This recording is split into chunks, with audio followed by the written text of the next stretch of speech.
राज्य की नीति निर्देश सिद्धांत निम्नलिखित हैं। अनुच्छेद 38 राज्य लोक कल्याण की अभिवृद्धि के लिए सामाजिक व्यवस्था बनाएगा जिससे नागरिक को सामाजिक, आर्थिक एवं राजनीतिक न्याय मिलेगा।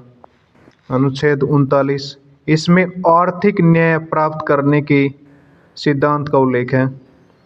अनुच्छेद 39 इसमें आर्थिक न्याय प्राप्त करने के सिद्धांत का उल्लेख है। आर्थिक न्याय प्राप्त करने के सिद्धांत का उल्लेख आर्थिक न्याय प्राप्त करने के सिद्धांत का उल्लेख है। अनुच्छेद 39 के पुरुष और स्त्री सभी नागरिकों को आजीविका के पर्याप्त साधन प्राप्त करने का अधिकार हो। अनुच्छेद 39 ख समुदाय की भौतिक संपदा का स्वामित्व और नियंत्रण इस प्रकार बांटा हो कि जिसे सामूहिक हितों का सर्वोत्तम साधन बन सके। इस खंड के अधीन उद्देश्यों की पूर्ति करने के लिए राज्य उत्पादन के साधनों का राष्ट्रीयकरण कर सकता है।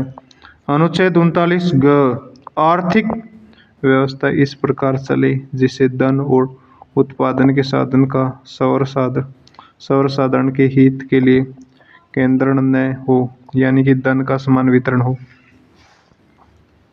अनुच्छेद 39 ग पुरुषों और स्त्रियों दोनों के लिए समान कार्य के लिए समान वेतन हो।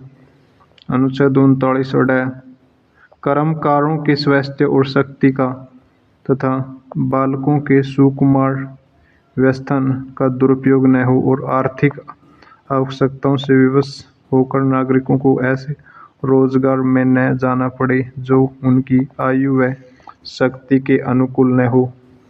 अनुच्छेद 39 च बालकों को स्वतंत्र और गृहमय वातावरण में स्वस्थ विकास के अवसर और सुविधाएं दी जाए और बालकों तथा अल्पवयस्क व्यक्तियों को शोषण से तथा नैतिक और आर्थिक परित्याग से रक्षा की जाए।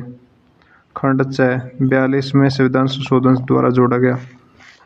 अनुच्छेद 40 ग्राम पंचायतों का गठन। अनुच्छेद 41 कुछ देशों में काम, शिक्षा और लोक सहायता पाने का अधिकार। लोक सहायता पाने का अधिकार।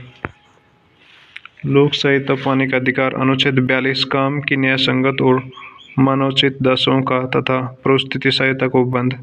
अनुच्छेद 43 कर्मकारों के लिए निर्वाचन, मजदूरी एवं कुटीर उद्योगों को प्रोत्साहन। अनुच्छेद 44 नागरिकों के लिए एक समान सिविल संहिता। अनुच्छेद 46 अनुच्छेद 46 अनुसूचित जातियों और अनुसूचित जनजातियों और अन्य दुर्बल वर्गों के शिक्षा और आहार संबंधी हितों की अभिवृद्धि। अनुच्छेद 47 पोषाहार स्तर, जीवन स्तर को ऊंचा करने तथा लोक स्वास्थ्य का सुधार करने का राज्य का कर्तव्य। अनुच्छेद 48 कृषि एवं पशुपालन का संगठन। अनुच्छेद 48 के पर्यावरण का संरक्षण एवं संवर्धन और वन एवं वन्य जीवों की रक्षा। अनुच्छेद 49 राष्ट्रीय महत्व के स्मारकों, स्थानों तथा वस्तुओं का संरक्षण।